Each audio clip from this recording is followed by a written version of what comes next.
What is going on, Governors? Chisgule here, and we are back. We've returned from our international travel. We're back with the green screen, and we're going to do some live ARK of Osiris, basically all weekend long.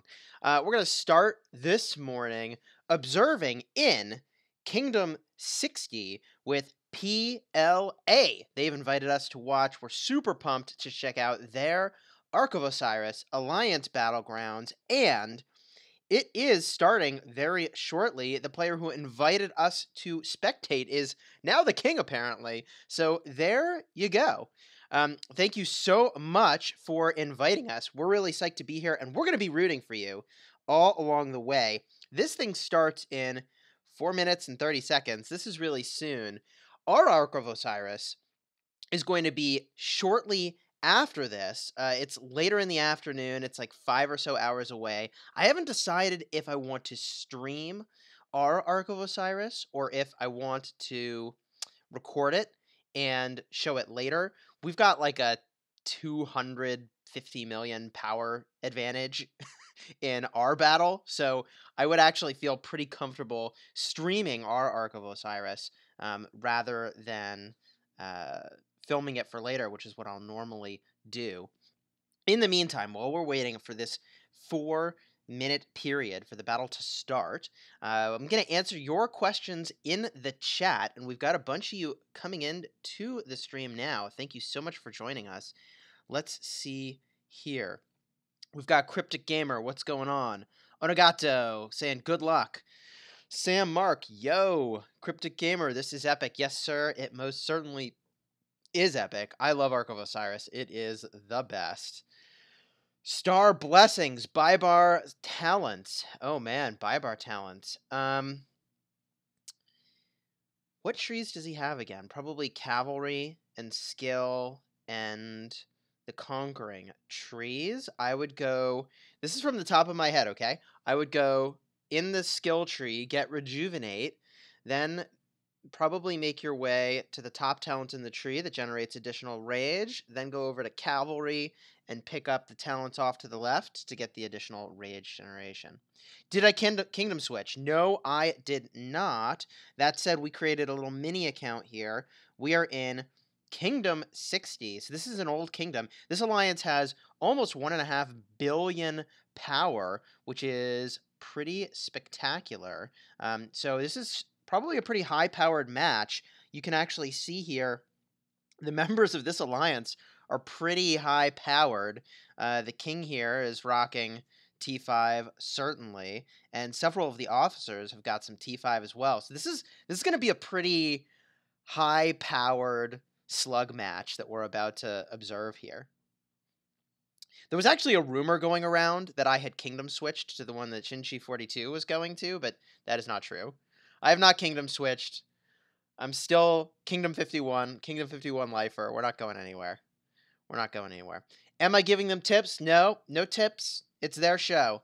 It's their show. We're going to stream it. If someone from their alliance is watching this stream when I give feedback on what's happening, then, you know, then I guess they can take the tips. But, all right. Cryptic Gamer.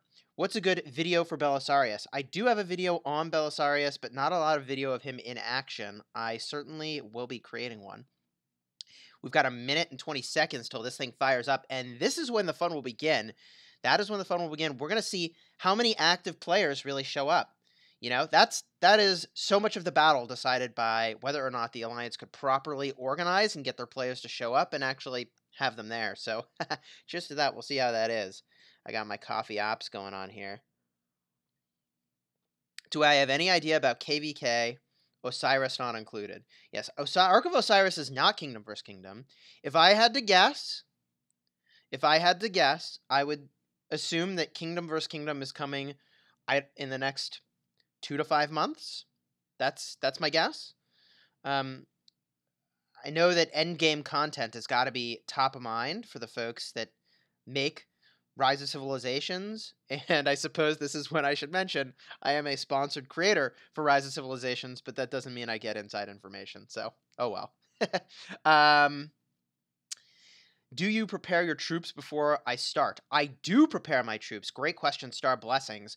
I use an army expansion and set my army presets before the battle starts. That way, when I'm in the battle, I've got those in place. We've got 5 seconds till this show begins. Cryptic Gamer, is this good coffee? It's actually not coffee, it's black tea. Earl Grey, I believe. All right, in seconds, we'll be able to watch, and that is pretty exciting. Okay, here we go. We can enter the Ark of Osiris. We can watch spectating. Let's see, from our crew, they are starting to fill in. Let's go look at the opposing side of the map. See if we can see how many of them are porting in. Give perhaps a little bit of intelligence if someone is watching. I'm eager to see what we're going to be up against. Now, in the start of this battle, what I want to see these teams do is break immediately for the obelisks, collecting along the way the 3 different outposts that are on their side. So you should see them very quickly fan and spread across the map to cover a lot of that territory. They don't need to worry about these middle objectives. The shrines and altars are uncapturable for the first part of the map. They'll need to make their way there, but they don't have to start there. Now, getting a look here at the players that are in the battle, it looks like we're only missing a couple, which is a pretty good showing by my estimation. Good luck to PLA. This thing is starting in 1 minute and 30 seconds, which is really, really soon. We mentioned that they need to get these outposts. They need to get the obelisks. The Shrine of War, and I can show this to you. These guys, they're chilling for another 380 seconds from now. So basically 5 minutes after the start of the battle, they become capturable. And at that point in time, they need to be lined up, ready to walk in. So I'm eager to see kind of what that picture is going to look like for these alliances, how they plan to handle that. And of course, all throughout the map is these caravans. But let me tell you what I have been observing is that people make a mistake with these caravans. What is the mistake? The mistake is that they pick forward caravans. They pick forward caravans that are in the enemy line of fire, and they get routed, they get killed, and the problem with that is they're just giving their enemies points for kills. So you really want to farm the camels, the caravans that are close to your starting zone, that is very, very safe as a position with which to be doing that. That would be 100% my recommendation for how you approach this. Now, this battle is going to be starting momentarily. On the topic of these caravans, I think these actually are the game maker, the game changer, for a stalemate sort of a match with alliances that are evenly matched. So, with that said, what are you doing with your siege units? I can tell you, I personally plan to send at least 1 march of siege units to one of these caravans to farm it all game. So, that is going to be my personal game plan when I play. That said, the countdown is rolling. We are off to the races. Ark of Osiris has started, and we should see these armies pouring out of here. Red lines going everywhere. Let's get a look at the blue side of the map. What are we looking at here? A pretty decent turnout, but doesn't look like nearly as good as PLA. It's 21 versus 27. Taking a look at the scoreboard, it's AIG versus PLA in red. I'm really, really pumped for this battle. Now, let's see where our alliance is headed to.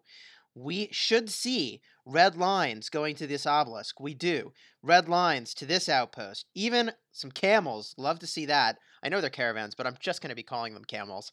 We've got that outpost covered, this outpost covered, and oh my goodness. So, Red Squad fanning out appropriately, covering all of the crucial objectives. Good to see. And now let's see what Blue is up to.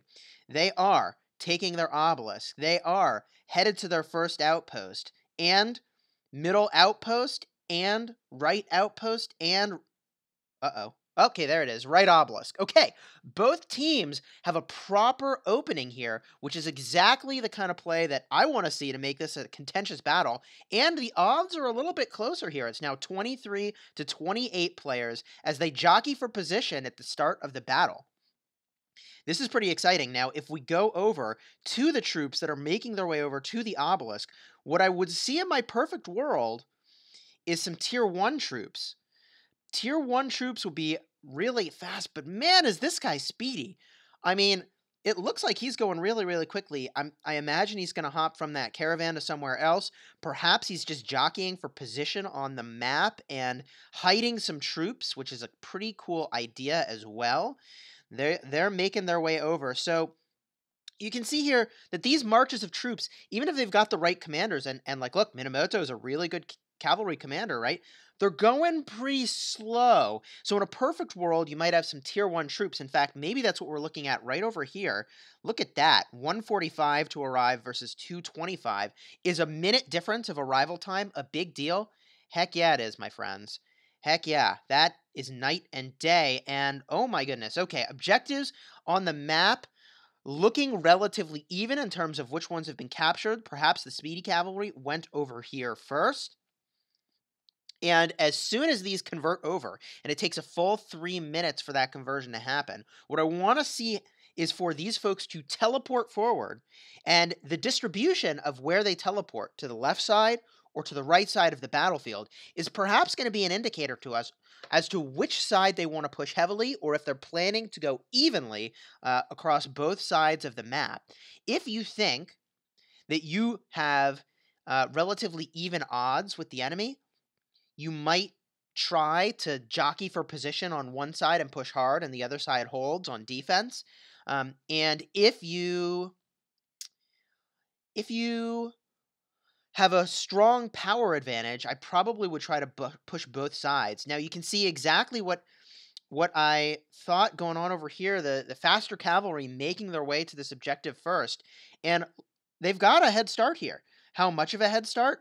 Okay, not too much on that obelisk, but still, you need your T1s, you need your speedy troops, you need to get to these obelisks, and I believe that you can teleport forward with your troops in the obelisk, which is really, really good. Ooh, we've got some blue lines making their way over here, perhaps some aggression or perhaps some scouting. At this point, every single player should have a scout going somewhere on the enemy side of the map to figure out where is the T5. Now, I really like this play. The presence by the sky altar for the fast pickup. Look, you don't have to have a particularly strong army. Oh, look, this is good. This is really good posturing on the map. This is exactly what I want to see for capturing each of these major objectives. Because I want you to think about it this way as a viewer, okay? Every second that you could have captured an objective but weren't present to do it is time lost, it's points lost. It is points lost. So these things are going to open up in less than 20 seconds. Let's see if the blue squad has their posturing. They've got one army in place. These are probably tier 1. They are. That's the strategy. As weird as that might sound. Nobody's here at the Shrine of War. It's fully capturable and open. Oh, look at this. Look at this. Aggressive positioning. He's uncontested. And that is exactly what I would want to see. Really strong play. And the Shrine of War is the more important of these objectives, by the way. Okay, there it is. Why do I like the Shrine of War? It gives a solid 5% defense, a solid 5% offense. I love the stats, and that is excellent. And he's making his way over, leaving it unguarded, headed over to the Shrine of Life. Why not? If the enemy's not there to contest it, you can do that. You can see here that this is a relatively small march of cavalry. It looks like he's got a bigger march of cavalry. So if you can take the one-on-one fight, I mean, I don't love a one-on-one fight because you're going to have a lot of losses. They're going to have a lot of losses, but if they can actually... Oh, no. Now, this I think is... Okay, he can't decide. Do I stay in the point or do I leave? Do I stay in the point or do I leave? I don't know that giving it away for free is exactly good either. So I imagine getting in the point is the play. Now, the red squad has really pushed into all of the things that they needed to take at this moment and are now posturing forward to the objectives that the blue squad didn't take. And, you know, this is why it's so important to have your full team show up. Because, look, if the blue squad had 5 more players to even it up here, would this map look a little different? Potentially, right? Like, if they're being organized about it, yeah, it would look different. So now, pardon me, red has to decide, am I going to attack into this, Or am I going to posture outside? And I think if you're going to posture, you really got to cut them off at the angles in which they're trying to reinforce it. I think that, oh my goodness, are we about to see potentially some open field battles? And what I think should be happening at this moment in time is that people should be preparing rallies. We should see some rallies start to go down. I actually really love aggressive positioning of your troops, just sort of temporarily parking them in a caravan so that you can farm some of those resources. I love that over being in the open field. And now is when I don't know, what's the metaphor we're looking for? The sparks are going to fly. Now is when things are going to start to get really heated, and it looks like these guys might try to swarm attack this altar.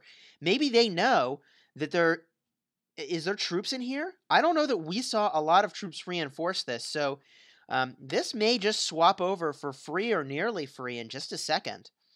The reason that defending a structure is so darn powerful is that you can have an overwhelming number of troops attacking as individual armies into 2 million troops, or even 1 million troops is really prohibitive, but they just sort of strolled in and took it. I'll say this, between the two objectives, the Shrine of Life, which gives you healing speed, which is a big deal, versus the Desert Altar, which gives you more points. At this stage in the battle, I think it is way better to have the Shrine of Life. Now, we see some scouts going around here. What you can do is you can ping-pong your scout across all of these nearby targets. You don't have to wait for the scout to come all the way home, I believe, and that'll give you some really good intelligence really, really quickly. Now we see folks are getting into position, and good scouts going around. There they are. So folks are figuring out what is where, who has what kind of forces on the map, and what I want to see is some 1-minute rallies. Where are those rallies coming from? Folks are starting to teleport forward after 3 minutes of holding the obelisk. You then get 5 teleports, and I believe it's 2 for capturing it after that, and then every period of time, let's see, 1 alliance teleport every 5 minutes. So what I would love to see is a formation in front of the obelisk from a bunch of these cities, and we've got a little L formation going on here. That's cool. That is where the rallies should be coming from in order to get fast 1-minute rallies. Okay, so we're stepping back. We're observing on the map. Where is the action? Where is the combat? I don't know that we have even personally witnessed yet first blood, and we're 13 minutes into the battle. Let's get a look up here. Maybe we're going to see a swarm attack. What these guys need to do at this point is cut these guys off or attack the objective to get in it already, but standing around is not going to work. And you can see now they're starting to reposition. Attacking this full march of siege units is actually a great idea. I would even let this guy get into the objective. It doesn't matter. Siege units are incredibly weak. Why is that? You should not have a march of siege units like that unless you're going to farm caravans. And that is because caravans are weak, Catapults, siege units, are weak to every type of army. They're weak to infantry, archers, cavalry. They're weak to it all, so prey on them and do work. And that is what's happening here. Even though Scipio is a rather tanky commander, he's not attacking back, so he's just got his counterattacks and normal attacks, and oh no, a mistake compounding the mistake. He decided he's going to return, he's going to run away, and he absolutely needed to hide in that Shrine of Life to get cover. Instead, that army just got melted at minimal cost to the invading armies, and I believe that this army should now get swarmed and completely demolished. That's right, it's a Sun Tzu-led army, which means they can't possibly be going that fast and have that much movement speed, and those are infantry, so they're probably not going to be able to outrun cavalry. Now, the infantry do outrun the cavalry, and this is a situation that Sun Tzu loves. He's got the AoE damage going in. He really should be targeting the middle player so that the fan attack would probably hit all 3 of these players instead of just 2, and it looks like they could have routed that army a lot faster, but now they're further surrounded. And this brings us to one of the most important points that we may cover in this video about infantry, which is that infantry armies, unless you've got the expertise skill on Charles Martel, which offers 20% movement speed, among other things, infantry move very slowly. You will get rode down by cavalry, and You know, you can't escape when you commit to a position on the map as infantry. So you need to get to some critical position. I will say this guy got a fair amount of value against these armies because his AoE was hitting multiple. But here's the thing. Sure, they did work in the open field, and that's good. They damaged some units. But what they need to do is capture this shrine. And every second that they haven't captured it, the enemy is getting points. And so let's see if some rallies are going on in other places on the map. Where is the aggression? I would expect the Red Alliance to be the aggressor, assuming that the power levels were equal for these two alliances.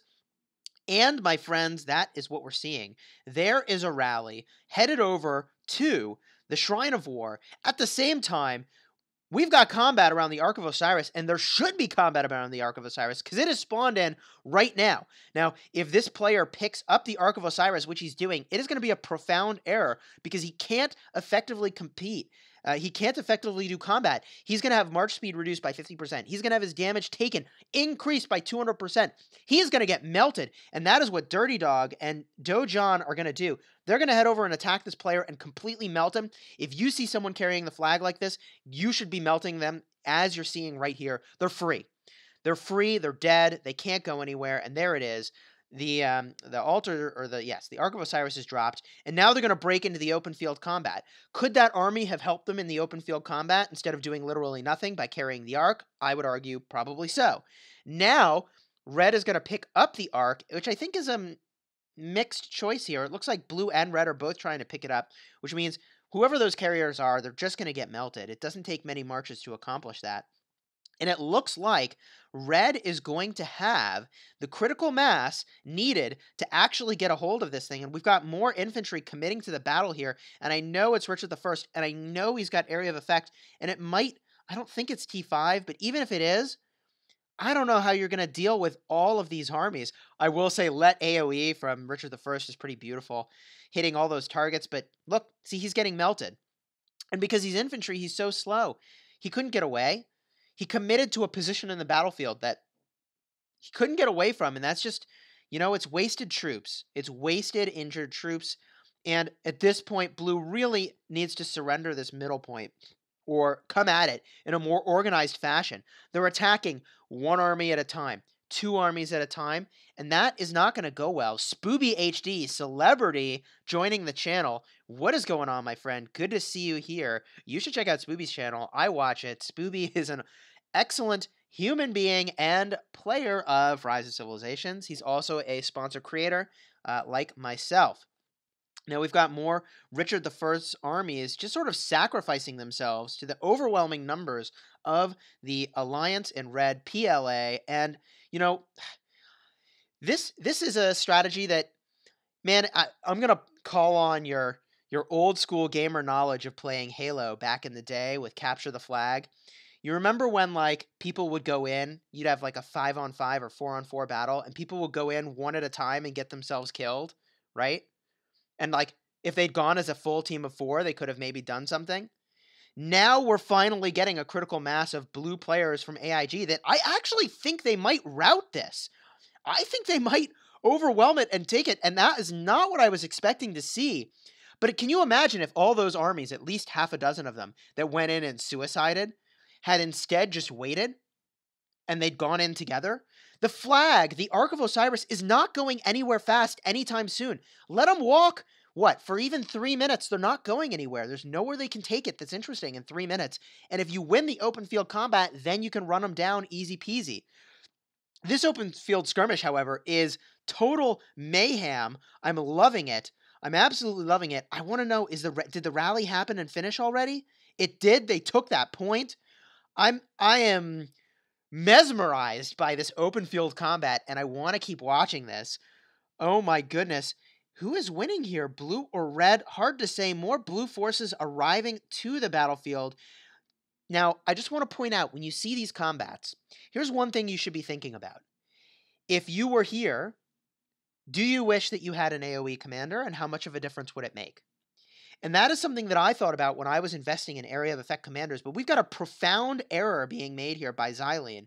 Xylene picked up the flag, Red squad appropriately collapsing on them now, and Red is well, I think Dirty Dog is going to turn on them and realize it. Oh no. Dirty Dog is looking somewhere else on the map and is missing this really important moment. Why do I say it's really important? Because Richard I has even more slow effect with his area of effect attack, but it looks like El Dojin, he sees it, and his Richard is applying that slow. So everybody should collapse now on this carrier, and it's a free kill. Do not pick up the Ark of Osiris unless the map is clear, my friends. Do not pick up the Ark of Osiris unless the map is clear. The map is not clear. They basically suicided their army by picking that up. And now we've got more open field goodness. Dirty Dog making his way back over, and he's, at this point, got the strongest tanky army, I think, of all the players that are here. And his area of effect could do serious work reducing the damage of all of these enemies that are lining themselves up.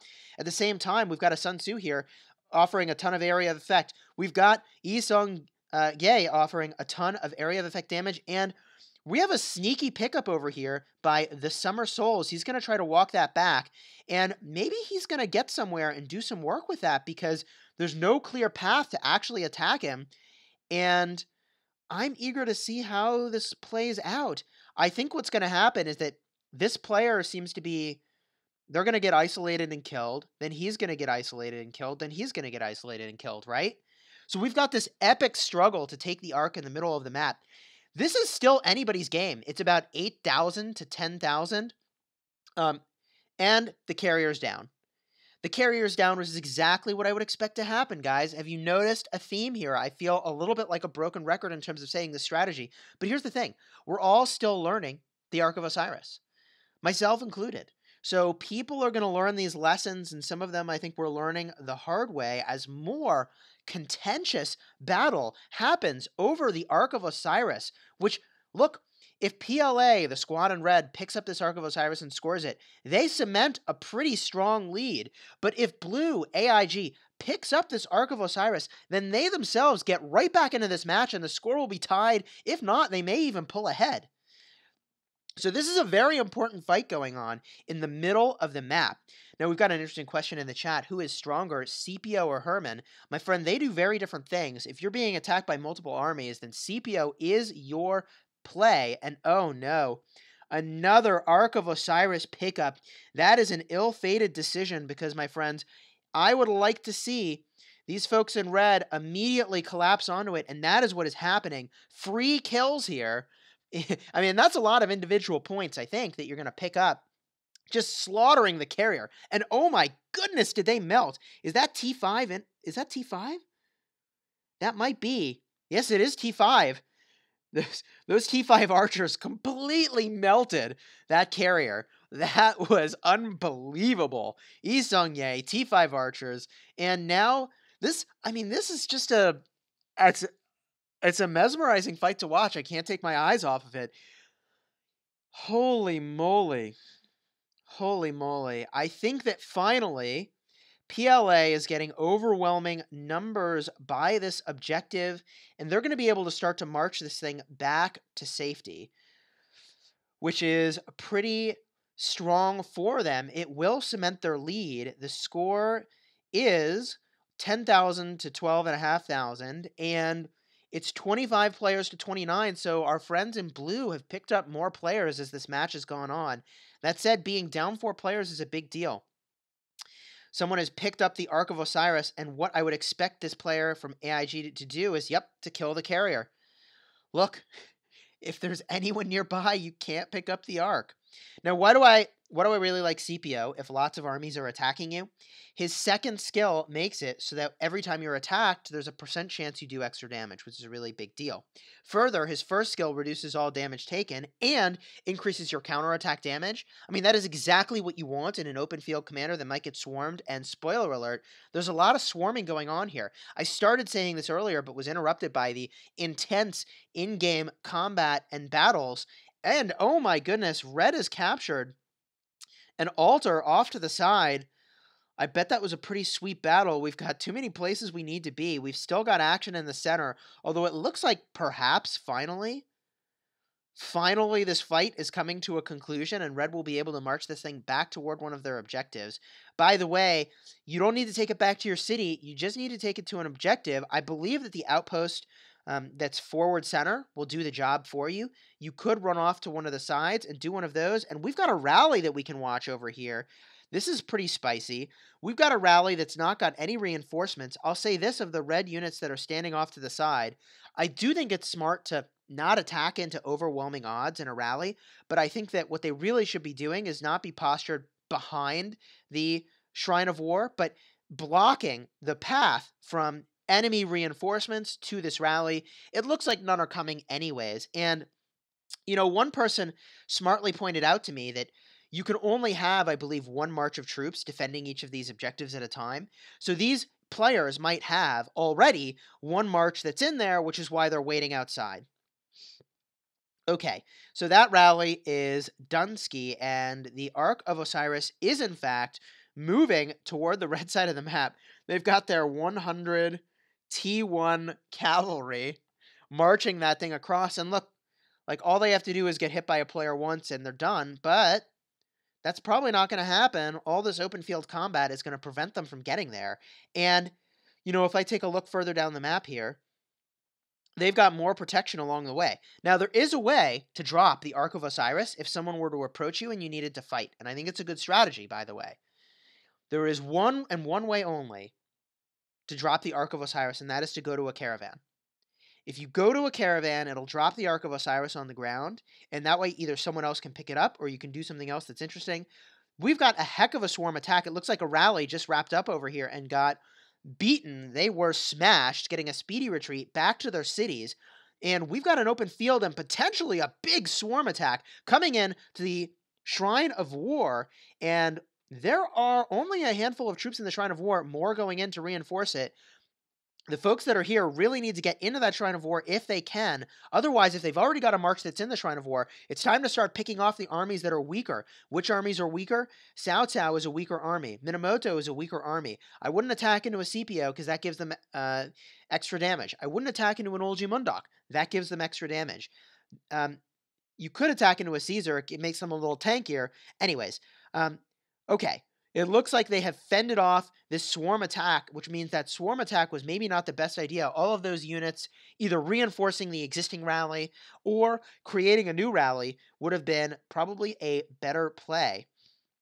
They're now headed away, which I think is a smart choice, figuring out what they want to do next. We've got a bunch of blue players that have teleported forward very smartly and in a good configuration. Off to this side, we've got a lot of combat, which is sort of surprising to me. It looks like red went deep into the blue territory, harassing them by their cities, which, look, if you've got cavalry, that's an okay thing to do. Why do I say that? Use the talent charge. It gives you an upwards of 30% movement speed when your army is below 50% capacity. It's hard to not be able to escape with charge, and you can do a lot of work with a 50% army, assuming you used an army expansion and you've got a level 60 commander. So a 50% army expansion, or even a 25% army expansion, right? You're going to have 250,000 troops at half health. That's still 125,000 troops. You can do work with that, and the 30% movement speed, I mean, you're just uncatchable, and you see that happening here where they are headed away, and these guys are not going to be able to catch them. Now, where they go next is the real question, and I don't know what they're doing in the open field here. Perhaps they're going to reinforce this desert altar, in which case I think that's a sound idea. We've got more open field combat and dueling going on here. Infantry defending against archers, or not archers, cavalry, and oh no. This guy is about to get swarmed. Now here's the thing.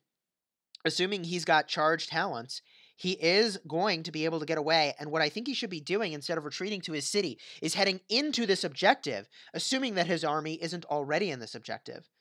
That said, he's getting beaten on by a bunch of folks, but you can see here, he's outrun this infantry army. And I know he's still in a really bad position, but he is starting to outrun them. At this point, he just decides to turn and fight. He's surrounded. He can't get away from this cavalry army, and that is that. He is going to get a speedy retreat back to town, but, not before taking out an army in red, and we've got a really big open field combat here. Do I think this is productive for blue? No. Here's why this is a terrible play for blue. They are down. They cannot play around in the open field.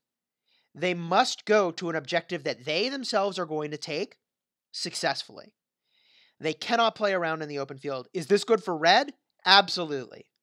At this point, they've got almost a 9,000 point lead. They just need to stall. If red can stall the battle, they are default winners. They are default alive. They are default champions. So blue needs to get out of the open field into an objective and attack it very, very aggressively. And we see that starting to happen over here. Unfortunately, look, blue's got infantry army. They've got a Scipio army. They've got, okay, one cavalry army and a Lohar army. The problem with Richard I and Scipio and Lohar is that while they're amazing in the open field, they cannot get away from an enemy if a combat fails. They have no mechanism to get away if a combat fails, and they're stuck here. They're stuck here in this fight, which is a tough position to be in if you're outnumbered. Thankfully for blue, they've had some reinforcements in, and some of these red folks are being given a speedy trip back to town. That said, let's go check out this rally. This rally's about to hit. We don't know how big it is. Really needs to get scouted. I'd love to see more scouts around the map. They've just scouted the Sky Altar. We're going to see here if blue is going to start to do what I think they need to be doing, which is taking some of these objectives back. By the way, what's more productive than fighting in the open field? I would argue it is sitting in a caravan. It is sitting in a caravan. At the end of this battle, we're going to look at the number of caravan points. In fact, pretty soon we're going to do an evaluation of how each side is caravanning and how well they're doing. The number of points you can get from caravans is pretty staggering. At least, I want to say 6,000. I bet you could get an upwards of 10,000 points. And like, look, that's the difference between winning and losing in this battle. That said, Sky Altar fight is underway. We've got Scipio as a defender from PLA and Alfred Wong bringing Richard I to the Sky Altar. What I'd love to see these guys do is position behind the rally so that they can cut off reinforcements, because there's nothing that they could do about that. Instead, I think they're waiting here to reinforce. They can't reinforce this, though, and it looks like blue is winning this attack, and here is the flaw of not being positioned behind the rally, is that it is about to get support from 2 more armies, which is going to really solidify this for the folks in blue. And now we've got the attack onto the rally army, which is going to be really, really painful for the Scipio. He's also doing it from a position that might make him vulnerable to Richard I's AoE attack, which is reducing the attack damage. Really needs to be attacking from behind here. Let's see. Oh man, they're just leaving. They've decided there's nothing I can do here. Perhaps they're repositioning behind the rally now. We've got more reinforcements making their way into the Sky Altar. It might be too little too late. And you can see exactly what I expected would happen to this army is what's happened. Attacking as an individual into a rally is savage and painful, and the thing you needed to do is be behind the rally, get the individual armies as they're on their way over. And look, here's something really important to keep in mind. You only get skill attacks if you are actively attacking a target. So if those 2 armies wanted to reinforce this rally, they wouldn't get their skill attacks unless they decided to stop and turn and fight. They would only get their counterattacks. They wouldn't even get normal attacks. So now you see this player has said, oh man, I have to attack into this rally. It's too little too late. And to be fair, this is not a criticism against them. There's a lot going on. They may be doing crucial battles in other parts of the map. It's hard to keep track of what exactly might have been happening that made it so that they didn't see what was happening in this part of the map at that moment in time. So this Sky Altar is going to go down, but blow for blow, PLA sending a rally of their own, headed up to the top of the map, going to take the Shrine of Life if they can, and that is pretty exciting. You know, I'll say this, one thing they could do, and this is a pretty sneaky tactic, is they could disband their rally and collapse into a swarm attack on this Sky Altar if they wanted. I don't think that's necessarily a good idea, but it is a thing they could do. Instead, they're going to keep their rally whole. They're making their way over the Shrine of Life, and blue is going to reinforce this point. Now we've got some armies in red looking like they're trying to posture for a swarm attack, which, you know, it's not my favorite style of attack because the casualties are really, really high. When should you do a swarm attack? You do a swarm attack when you need to take an objective rapidly and you have the numbers to do it. You do a rally attack if they have a large force and You're not in a time-sensitive position. You have the time to actually assemble and march a rally. By the way, in our alliance research, we've been prioritizing rally march speed because that applies in the Ark of Osiris. And you can see here, I mean, they're going to spend multiple minutes marching across the map. Yeah, you need the rally march speed. We've got some open field combat going on here, although not a lot to report with it. The Ark of Osiris is, I don't know where. Looks like it's respawning in 45 seconds. The Sky Altar off to the left side, uncontested. Some combat by the Shrine of War, but again, this open field combat is really something blue cannot afford. And now we've got this rally about to hit, and it looks like this player has said, I'm not staying to take the damage of this rally. And oh no. Lancelot versus Scipio.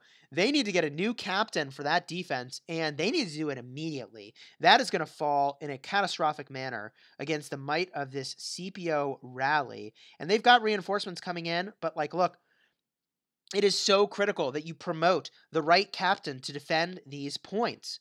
It is so critical. Is there any commander in there better than Lancelot? I'm sure that there is a better commander in there than Lancelot. That said, when would it make sense to have Lancelot be defending like this? Maybe it's a T5 player defending, in which case all of their research is so good that it would be worth having them in there. That said, this is a pretty contentious and relatively even fight, although red is ahead, and they've got a scout coming in to see what's going on. Blue has got some reinforcements on the way. This is still anybody's battle, and perhaps they've got just the overwhelming numbers or a T5 player sitting there offering, at least 30% of each stat of advantage, which is really, really strong. This is way closer than I thought it would be. It could be a Richard I is the supporting commander there. I saw a fan attack, but no damage come through. Folks in the chat, how do you think this fight is going? Are you enjoying this commentary? What do you think about when we do Ark of Osiris commentary? Our Ark of Osiris is going to be later today. Haven't decided if I'm going to live stream it or if I'm going to record it and save it for later. Oh my goodness, crucial reinforcement made it into the Shrine of Life, evening up this battle, and there's a big heal. It is a Richard I from the PLA army, so they've got a really tanky invading force here with Scipio and Richard I, but more reinforcements into the Shrine of Life. Whoo! I don't know. This is anybody's battle. We've got reinforcements from red finally arriving to potentially cut off some reinforcements that might come from blue. More reinforcements from red making their way forward, potentially going to make their way into a swarm attack, sending multiple armies at the same objective.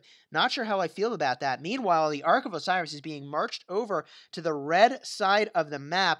I'm not saying that the fat lady is singing, but at this point in the battle, the thing I think players should be focusing on is maximizing their individual score. With a 12,000 plus point lead offered to red, the Ark of Osiris about to be captured. I think at this point, red is looking like they are in a really mighty position. Our friends at PLA who invited us to watch this battle today, and we are really appreciative of that, are doing very, very well in their Ark of Osiris. I don't know has anyone figured out what the second commander is to that Lancelot? Who is the second commander? What is going on here? Let's see if we can figure it out from their skill attack. I can't tell. I can't tell who they have there. That said, it looks like this, leaving the battle. I mean, there's no point leaving here. They've got so few troops. You're not saving anything, and instead it's going to take you longer to get to wherever you're going. So that's not a thing I would have done. We've got another army coming in for the swarm attack here. Whew. And this is one of those moments where Sun Tzu, Kusunoki, like any of those area of effect commanders would do the trick. And man, red has done it, capturing the Shrine of Life. Aggressive posture on the map. I think this is nail in the coffin. With 20 minutes remaining, every single player from red would have to go offline in order for blue to make a comeback from this situation. I think that is where we're at. So, my friends, what are your thoughts? I'm going to keep watching the map. I've got a bunch of other things I want to evaluate and talk about. But while we do that, put your questions into chat and I will try to answer those as well. I love how blue is teleported into this position. I also love where they teleported. You really want to teleport in front of your obelisk to basically create a gauntlet that if an enemy wants to rally attack or swarm attack your obelisk, they have to pass through a bunch of your cities, which is really, really dangerous and gives you a huge advantage in your ability to navigate around and makes it hard for them to hit you. So let's get a look at the caravanning and just do a quick assessment of how each side is doing. I think blue is doing very well on this side with their caravans. Let's head over. A lot of opportunity in the middle of the map to have been doing more caravanning. And they've got some caravanning going on the left side of the map. I think they're doing pretty well. I think that is pretty well given that they're in a lot of trouble and they're trying to push and pressure as much as they can. That said, you can see red has done a really good job teleporting to take advantage of position on the map. Let's see how they're caravanning. They've got some caravanning going on. Looks like they could do some more, though. Looks like they could be doing more caravanning at the same time. Like, look, they're winning, and they're winning by a lot. Obviously, it was not the difference maker in this match, but I will be eager to see what those final numbers are. And it looks like we've got some amount of open field combat still going on over here. Okay, getting a look into the chat for some interesting questions. I will say this, our Ark of Osiris is going to be later today. It's, gosh, 5 hours away? Less? 6 hours away, maybe? I have a lot of work to do personally preparing for our Ark of Osiris. I've got a lot of work to do personally preparing for our overall strategy. I'm feeling pretty relaxed because we've got like a 200 million plus power advantage, but all it takes is for all of their players to show up and a few of our bigger players to not show up, and that turns into a really even fight. Now we've got some open field skirmishing going on. Let's get a look at when the Ark of Osiris will respawn, which is probably soon. Oh, big battle by the Ark.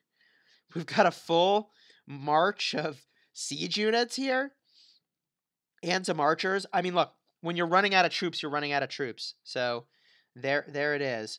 5 minutes till this Ark respawns. This fight is over. They are completely overwhelmed and outnumbered. This fight is a good bit more interesting here. We've got a Lohar leading a group of siege units. I mean, here's what I'll say. If you use the skill tree, not the skill tree, the support tree on Lohar, you can generate a lot of rage. If you bring a secondary commander like Joan of Arc and your intent is to like support your friends, I guess that's a thing you could do. I guess that's a thing you could do. But Lohar is not designed for PvP. Rage tanking is not really a thing for PvP with a Lohar lead. With a Joan of Arc lead, now you're starting to cook with gas. And the reason is that, like, look, like the skills from Lohar just aren't all that compelling for open field combat. That said, I cannot believe what is going on here. Is this T4 or is it T5? Like, how is it that this cavalry army got demolished by archers and siege units? What just happened?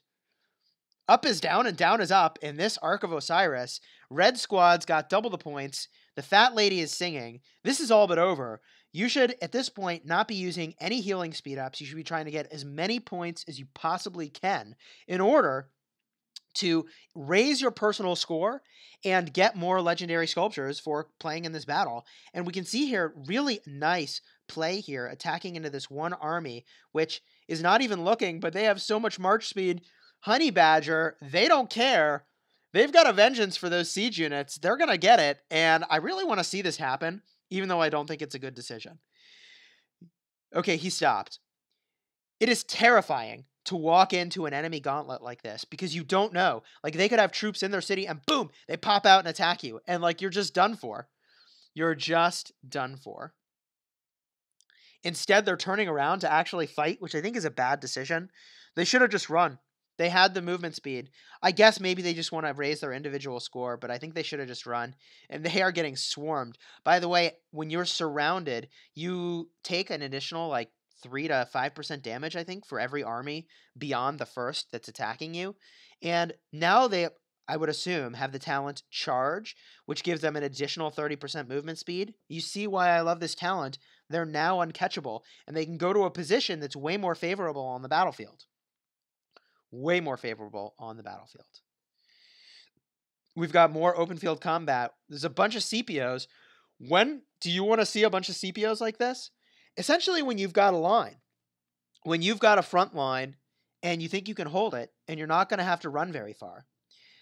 I'm way less worried about CPO being in the open field in this situation and getting low health, because they could always run to this Shrine of Life and it's not very far to get there.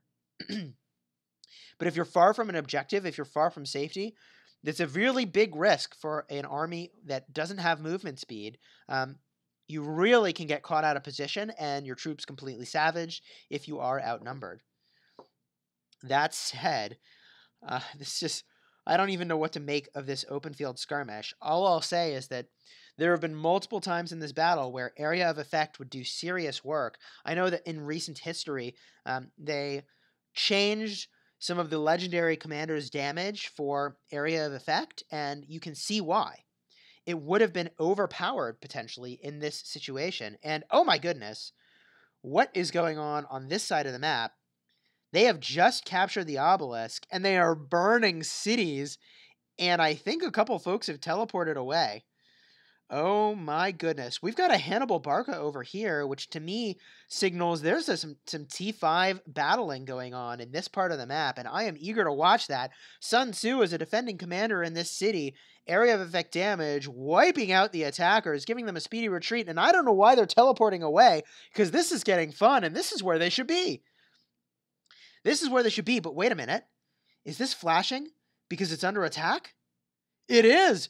Rally in on the obelisk. Oh man, Red Squad taking no prisoners. I don't know if this is going to be successful though. Blue team teleporting in to support it, and another Lohar march with siege units. I mean, sure, I guess Lohar marches with siege units is going to be a thing in this Ark of Osiris. Hopefully it's not in your Ark of Osiris, and I'll say at some point, like, look, your troops become so injured that, like, what are you going to do? What I recommend is that you use not 5 marches, but 2 or 3 at a time with your very best commanders, even if you had the troops for 5 marches, because, look, your troops are going to become injured, and you're going to really wish that you had them out on the field with your strongest possible commanders. Obviously, situation by situation, it's going to vary, but I personally am only bringing 3 armies at a time out on the field, and maybe a 4th and 5th are going to be gathering sweet, sweet camely goodness at the caravans. I think this rally is going to actually end up being successful, and they're going to take the obelisk. They're going to take the Ark of Osiris. I mean, this is nail in the coffin territory for red to blue. This has been a pretty fun battle to watch, and I will say that there it is. Oh my goodness. The frowny faces as they are all sent scurrying with their tail between their legs. You know, this has been very well fought from both sides. I think given the fact that blue was outnumbered, they fought incredibly valiantly. I'm very impressed with the play all around the board. This has been a tremendously fun Ark of Osiris to spectate. And, you know, look, it's not over yet. There's still a bunch of combat going on. And at this point in your Ark of Osiris, like, look, have fun, attack all over the place, score some points. Cryptic Gamer saying CPO is good for a starter, though. Since they have T4 and T5, it's practically useless to him. You know, the thing I like about CPO is that he's just so darn tanky. And in the open field, that's really good. Either you're doing AoE damage in the open field, or you need to be really fast, or you need to be really tanky. And, you know, optimally, you could do all of those things, but that's not actually possible. Now, I saw some cannon symbols. There they are. I'm pretty sure that means that we've got a Mehmed II in one of these armies. Could that be from PLA, Mehmed II and Kusunoki? Well, if it is, they're retreating now. Not Kusunoki, Isong Ye. That's what I meant. Oh my goodness. And blue is totally outnumbered. I think this cavalry army needs to run. That said, when they get below 50%, they'll be able to run real fast. Oh, pardon me. Sorry for the sneeze. All right. I don't know why they're leaving. Richard I, he's out of here. We've got 10 minutes left in this Ark of Osiris, but let's turn this thing into a Q&A, because I think, from my perspective, we've got some open field skirmishes we can watch and enjoy, but this is all but done. Frederick I doing some work against some armies in the open field. And I think Frederick I is a really interesting commander to watch. Let's see, Cryptic Gamer saying Sun Tzu could be an alternate choice. Philip saying T5 useless because if you have T5 only legendary. Yes, most T5 players are going to have all legendary commanders anyways.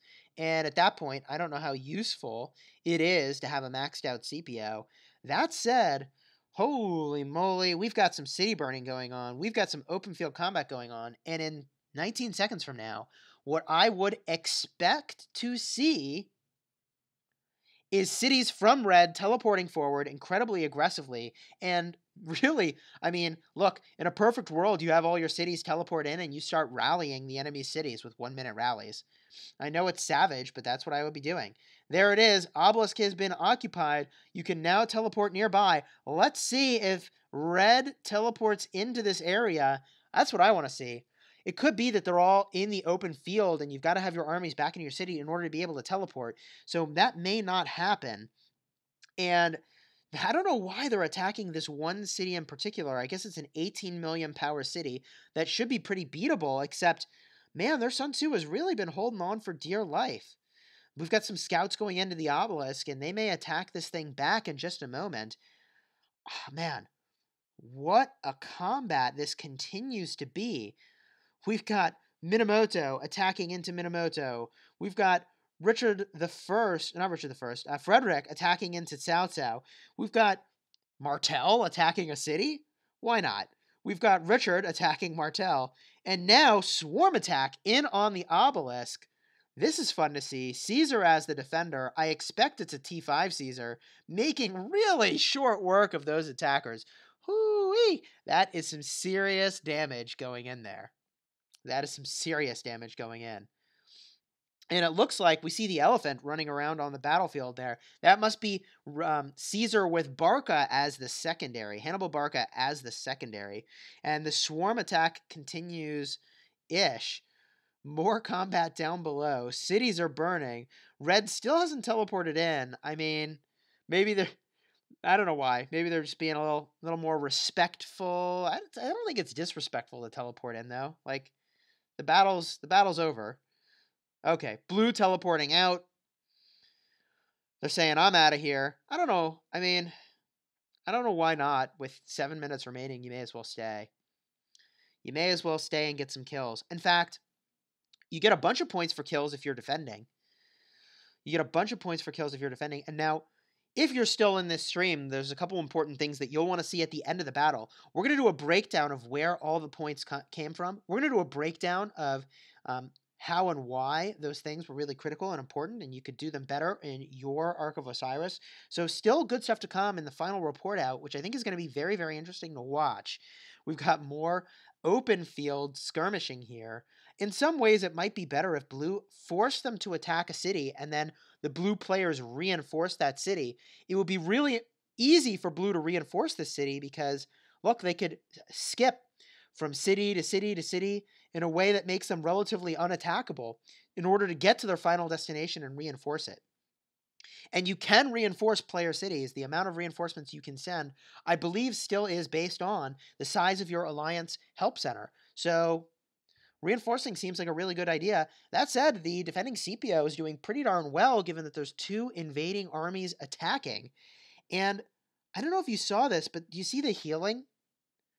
Do you see the healing going up? What is that healing coming from? It's not... Oh, it's the after effect of a heal, probably from Richard I. So we're looking at a CPO Richard I combination as the defenders. I think? Wait, was that Richard I? I didn't see another heal. There's the area of effect attack. All unit march speed. I don't think we're seeing the healing numbers, but I'm pretty sure it is Richard I. And more armies coming into swarm. I gotta zoom out to get all of it on the same screen at the same time. Whew. Oh my goodness. Once you burn the city, he teleports randomly. Oh, true. I thought it had to burn for a while, but to your point, maybe it had burned enough. Maybe it had burned enough and it just teleported out. That city has been routed, and red is just swarming at this point in this part of the map. Hopefully they'll redirect their attention over here where things are looking a little bit spicy. Things are looking a little bit spicy. At the end of the battle, you could, if you're really low on units and you don't think you can get any combat done effectively, you could go to a caravan. It's worth mentioning that when you are getting to the end of the battle, I'm pretty sure you need to send all your caravans home to your city in order to actually get the credit for everything you farmed. So don't leave the units in the caravan at the end of the battle. You've got to return them to one of your objectives, or I think a city, in order to actually score the points from having done that. We've got all the action going on over here. Pretty exciting to watch. I mean, at this point, you swarm cities and call it a day. Now, these are technically outposts, not cities. I'm not sure if garrison talents do anything for the city. I'm not sure that city attack talents do anything for these outposts. I don't think they qualify as a city. That's the player information. What I really want is information about an outpost. I guess we'll have to look at the information for the battle. Hey! One last-ditch effort here with 4 minutes remaining from our friends in AIG launching a rally into the obelisk. It looks like, though, it is not going well. That obelisk is very well defended. Yi Sung-ye attacking into Caesar, reinforcements upon reinforcements going into the obelisk. They are going to get a lot of points, both of them really, for attacking and defending, but AIG's rally is going to get routed in this situation. And if you're being really slick, well, there it is. Now they're attacking into the rally because the numbers are low enough that it's not prohibitive. ARK of OSIRIS spawning into the center of the map with 3 minutes remaining. I don't even think it's capturable. We've got some glowing going on over here. Is this under contention? We've got one guy solo attacking into this point. Not going to accomplish a capture. ARK of OSIRIS going to get picked up. There's no way it's going to make it, but look at those T1s. Those T1s ready to march at light speed. I love that. I love that. More combat over here. And in a few short hours, my friends, our own ARK of OSIRIS is going to happen. We're not going to be spectating. We're going to be playing. In the comments right now, please sound off. Should I live stream or should I record it and play it later in the week? Let me know what you think. Let me know what you think. Whew. All right. This has been incredibly fun to spectate. In 2 minutes, we're going to get a really solid look at the scoreboard. And this is really important, folks, to diagnose kind of what happened. Diagnose what happened in this battle, where the most points were scored. Because I'm going to be eager to see how many points were scored from these caravans. Of course, the folks that are attending my live stream here want me to live stream it. All right. Bunch of support coming in for live stream. If I did live stream, I will definitely have it available later as well. That is for sure. Everybody wants the live stream. Okay.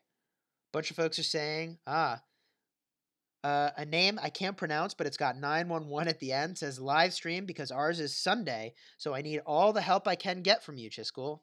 Noted. Everybody wants this live stream. Oh, hey, more open field combat. Look, if you're in blue at this point, you need to try to pick favorable fights. You need to try to find situations where people are caught out of position. And that's going to be hard to do.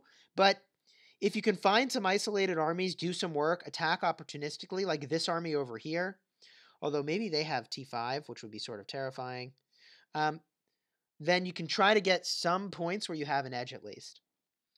Jazz and Funk saying live stream. Philip saying good game. Cryptic Gamer requesting a live stream. Elliot Hopkins requesting a live stream. Alejandro requesting both. And oh, baby, what? I look up to the chat and then I look back down at this mayhem. What is going on here? What is going on here? Wow, did they just capture the Ark of Osiris? So if the Ark of Osiris, if you've got those T1 troops, this cavalry with all the march speed, you can really do work. More getting cleared out by PLA. And with 30 seconds remaining, I just want to say a huge thank you to PLA, particularly, and I don't know how to pronounce his name, if it's Demon or Demon, for inviting us in to watch. Really appreciate that. In the coming days, I'm going to have a poll or a survey that you can fill out that'll let me know when your Ark of Osiris is, and if I can watch it, I'll try to spectate it. Christian Tan is asking, where should we escort the Ark of Osiris? You should escort it to the nearest structure that you own and not a caravan. There we go. This is what we wanted to look at. First, let's get a look here. The Ark of Osiris score. Wow. By the way, AIG is from Kingdom 2. Kingdom 2. That's cool. That's super cool. That's one of the original kingdoms. The Ark of Osiris score. So the Ark of Osiris clearly captured many times by PLA. The occupation score we knew from what was happening on the battlefield. And the provision score, look at that. PLA with double the provision score. I'm telling you, man, 12,000 points of provisions. 12,000 points. That was like almost 20% of their points was simply from farming caravans. That's a big deal.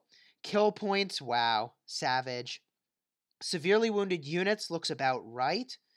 And units healed, oh man, the folks in blue were fighting at a disadvantage, and they really tried. They really tried hard by using a lot of healing.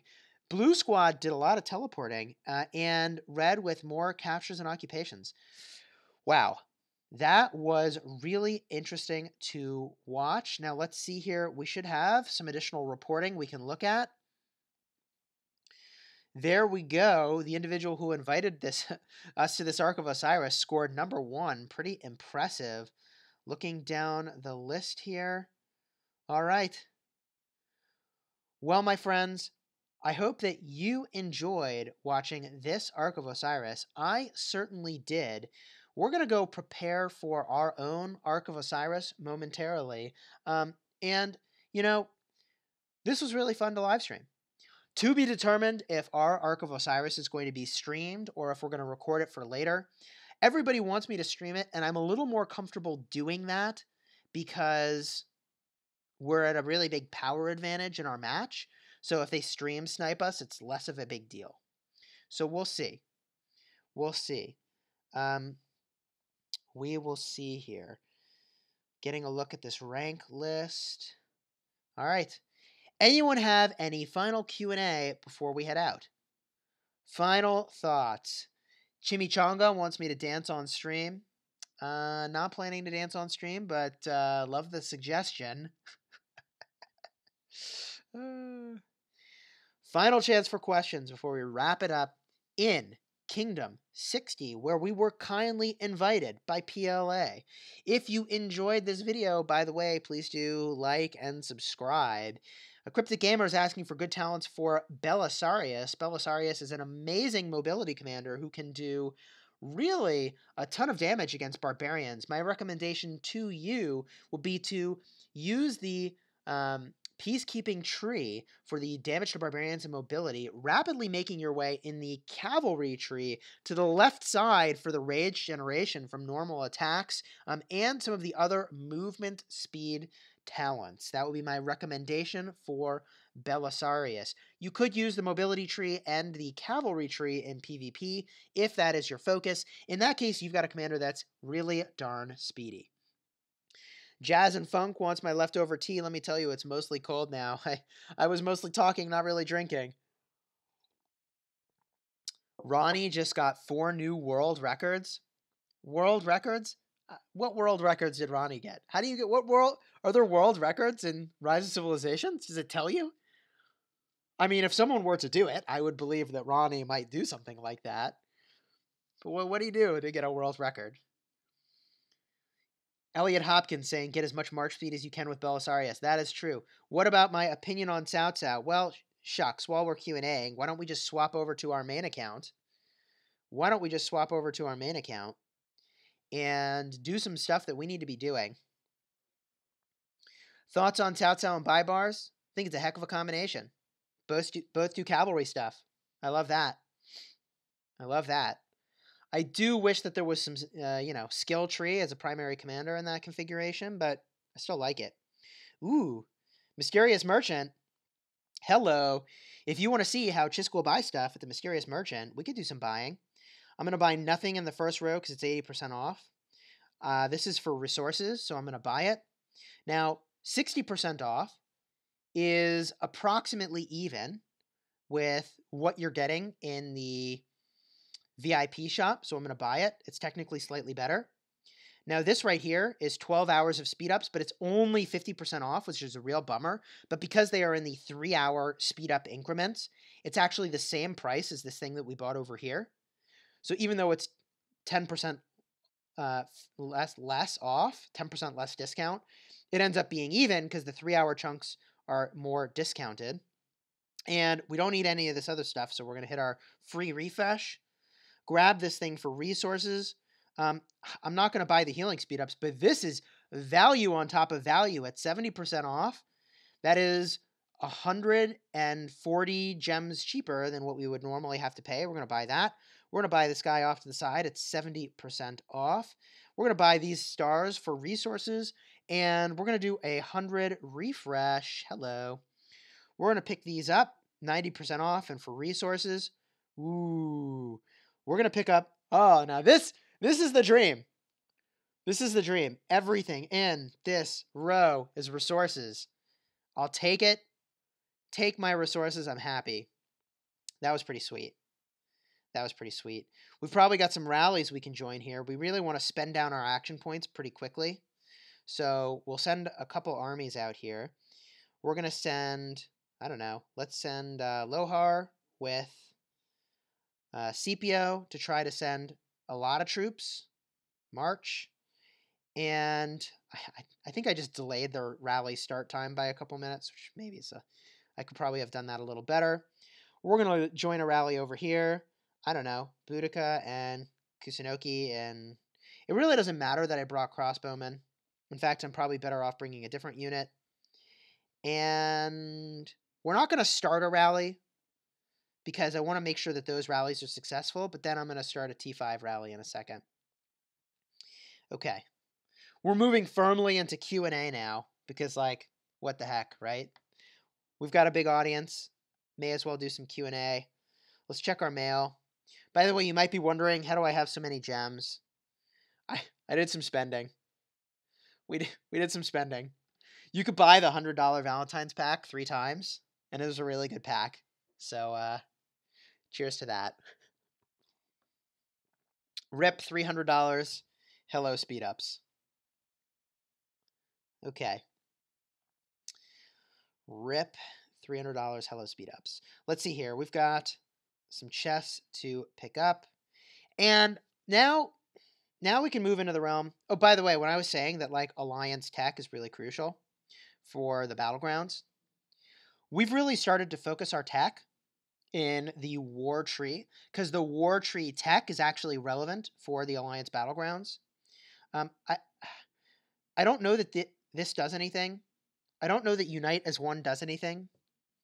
I don't know if... I guess we could use this to see if the war camp counts as a city. We're going to do that. We're going to rally.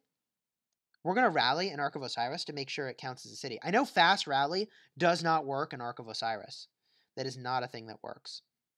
And if there was literally anything else I could research in here before our ARK of OSIRIS, I would do it. I would totally do it. But I can't. Everything else here is maxed. And if you get a look at our territory tech, I mean, it's in a pretty good place. I'm going to do Rapid March pretty soon because I love that. Yeah, I mean, we're in a pretty good spot here. Oh, Cryptic Gamer, please answer my question. Didn't see your question, buddy. Hold on, let me scroll up. Good secondary commander for Belisarius. Well, let's go get a look at commanders, and we need to prepare our commanders for Ark of Osiris, so let's talk about that. Let's talk about that. So, Belisarius is our speedy cavalry commander. I say speedy because every time he leaves battle, he gets some huge march speed. He's also really good at hitting weaker units. I like combining march speed with march speed. If you wanted like the most insane march speed in the world, you could combine with Baibars. I also see he doesn't have the skill tree, so I don't think that Osman is the best pickup. I would instead consider a commander like Pelagius, which gives you more cavalry firepower. You could do like a Boudica, and even like a Boudica as the primary. Get the skill tree going and the movement speed from peacekeeping. I also think that, you know, at the legendary tier, obviously Minamoto and Cao Cao are really great pairings. Will I show my Cao Cao talent tree? Most certainly I will. Oh, somebody gave me an epic trophy. What? Right now, Fleisch is the alliance leader, and I really appreciate that, by the way, Fleisch. Fleisch knighted me as the alliance leader back around the holiday time, the New Year's time frame, because he was low on time and was looking for some help. I've held that position for a while, and while I was traveling, asked him to lead, which was like, gosh, it is. I'm so appreciative of having someone who can help out. You have no idea. If you're a leader of an alliance, strong officer corps and a backup leader for when you go on vacation, hands down. Best tips for beginners, honestly, check out my video, 8 common mistakes in Rise of Civilizations. It's been watched like 140,000 times, and it's like some of the basic, really good tips. Anyways, this is my tree for Cao Cao. I'm using these because I'm using him purely for PvE. That's why I'm using that. Purely for PvE. If I was going mobility, I'd get Lightning Charge, Hasty Departure, and depending on how spendy you're feeling, start to make your way over to Alacrity. And ultimately, I don't know how I feel about time management. I might not pick that up. Swiftness and Equestrian Excellence will be really good for chasing down an army that's very, very fast. Okay, let's actually... Fleisch also gave me a legendary trophy the other day. So let's go collect our epic trophy and open up the legendary trophy and the epic trophy. I mean, why not, right? So here we go. Epic trophy first. Whoo, hey, wow. This has got some stuff in it. 800 gems, the stone, a epic stone token, 30 hours of speed ups. Thanks, Fleisch. I'll caffeinate to that. All right, now what's going to be in our legendary tier? Legendary tier. Holy moly. Here we go. 2 gold keys. Oh, I didn't know it was in this. 50 hours of speed ups? 50 hours of speed ups? A targeted teleport, epic stone, and a basic army expansion. Sweet. That's pretty amazing. We've got some gold keys. Time to open gold keys. Oh, hold on. There's another rally we can support, but it's almost full. Okay, time to launch a T5 rally. By the way, I wish there was a clean way to find T5 forts, but this one is on our alliance territory and nearby. Hello. Let's take that. Let's take that. I know, right, Chaz and Funk? Wow, that legendary trophy. Woo! Most of our legendary trophies have been going to Pay to Win. Pay to Win is our original alpha along with B. I don't know who... I think Pay to Win was the first player to hit T5, but here's Pay to Win.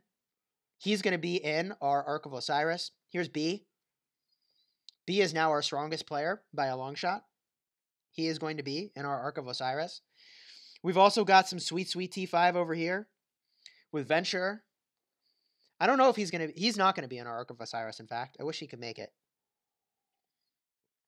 Can you explain your setup? Oh, here's what I use to stream. I use OBS.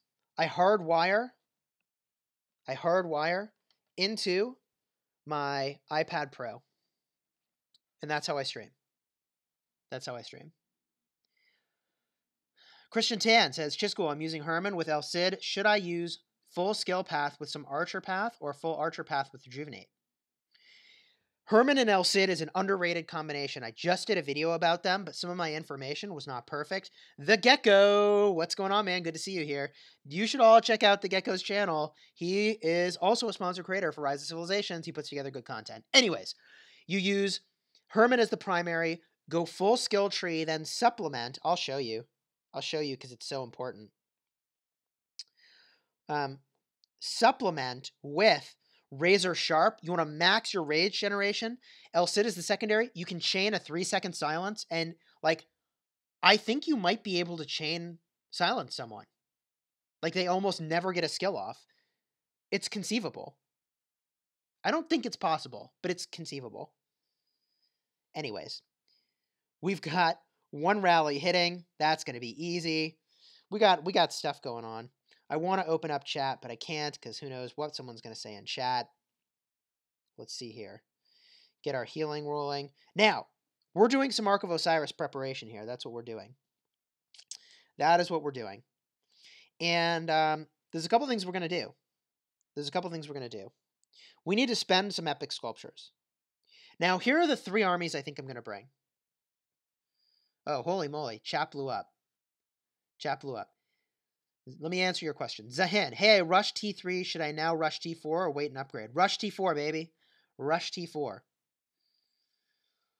Jazz and Funk says, lol, I didn't know pay to win is a person. Yeah, baby. Pay to win from our alliance. A real player who is the original alpha from this kingdom. Stalker60 saying, thanks for recording our ARK of Osiris. You are very welcome, my friend. Thank you so much for having me. I really appreciate it. Killer Alon, what's going on, buddy? Saying hello to the Gecko. Cryptic Gamer, shout out to the Gecko, along with Jazz and Funk. Chimichanga, USB-C HDMI cable straight to the PC. I am using a USB-C. Let's see, I'm using the USB charger and then a USB-C converter to my MacBook Pro. Arif says hello. Cryptic Gamer asking about the community program. The big perk from the community program, in my opinion, is that we get featured by the folks from Rise of Civilizations.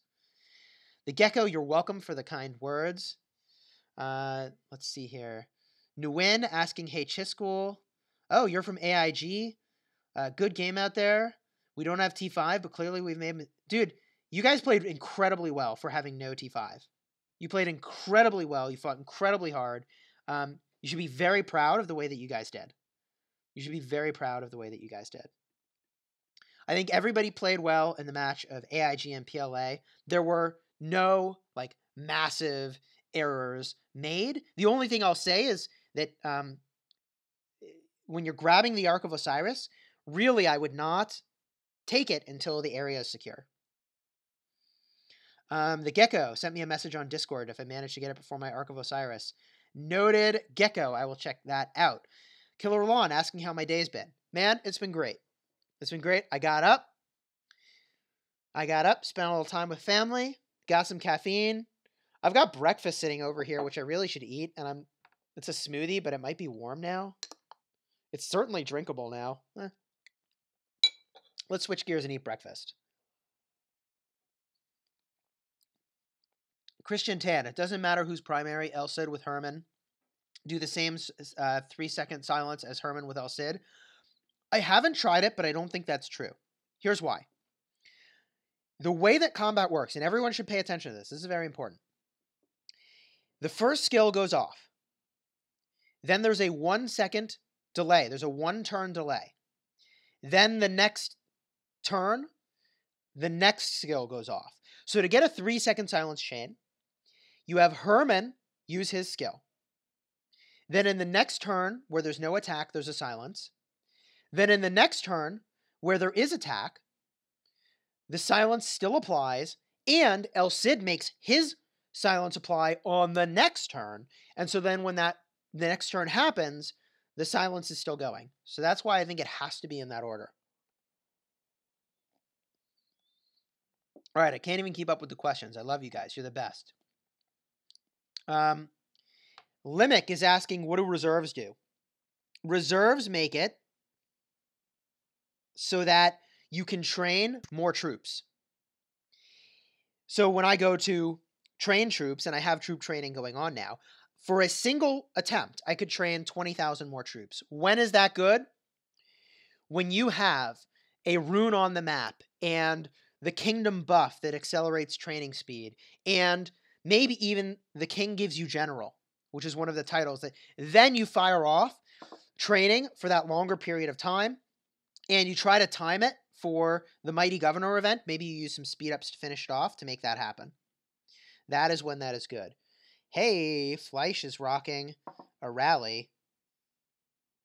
Whoop, is that his rally? Is it already marching? It's already marching. Can I catch it? Oh God, can I catch it? I don't know. Belisarius, Boudica, don't care. Gotta go now. Knights, go. I could have sent more troops, but I think my knights are my fastest. Let's get to the rally. We're spending our action points. Jazz and Funk is asking, silence stacked? Silence stacked doesn't do much. Silence stacked doesn't do much. If El Cid and Herman silence at the same time, it's not giving you that much edge. But if you chain them together, so for a full 3-second window they cannot use their active skill, that seems really good to me, doesn't it? Doesn't that seem good to you? AJM, I'm stuck between maxing Kusunoki or not. Should I focus on him, or is he not worth it? I have a max Kusunoki. He's good. That said, it's because he was my starting commander. Archers are not really a thing. So if you're using Kusunoki as your garrison commander, which, by the way, I am currently.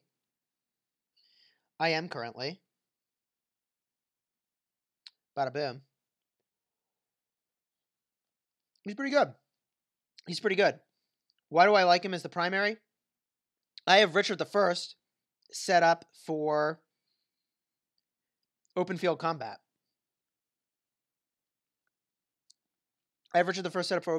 So it's got to be someone else that's the primary in the garrison. By the way, soon I will use Martel as the primary for the garrison. Very, very soon. I can't decide if, like, the 24 talent points that are on Kusunoki is better than just using Charles Martel. You see what I mean? What do you guys think? I don't know the answer. I honestly don't know the answer. Killer Alon, when's our Ark of Osiris? In T-minus 5 hours. Am I going to stream it or record it? I might stream it. Because we have a power advantage. We have a big power advantage. So I'm way more comfortable streaming. If it's a close match or we're behind on power, I'm not going to stream. All right. Bunch of questions. Who's the strongest commander in Rise of Civilizations? It is currently Richard I, and that is because all of his skills apply in almost all places.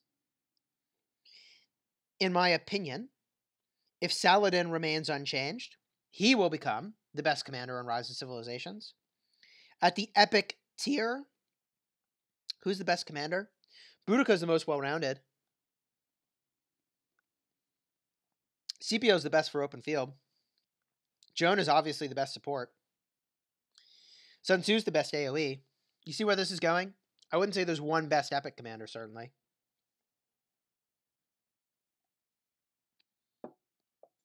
Right. Do you think Joan of Arc is a good pairing with Scipio? Absolutely. For the open field, that is what I plan to do. Let's talk about Scipio. I need your help. Chat, I need your help. Do I max? Okay, so my armies that I'm going to bring is Richard I and Martel. They're going to be my infantry. Then I'm going to bring Cao Cao and Minamoto. They're going to be my cavalry. They're going to smash the open field. Then I need a third army. And that third army needs to hang out in the open field, I think, and support rallies.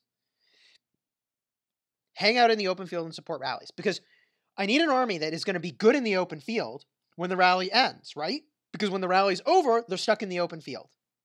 So I'm thinking that I make a supporting army with Scipio and Joan of Arc. That means that the other really powerful armies that are nearby that are actually like the full infantry and the full archers and the full, right? Those armies are going to get supported. And if I have Scipio, he at least is good in the open field, right? Who else? What else would I use? What else would I use?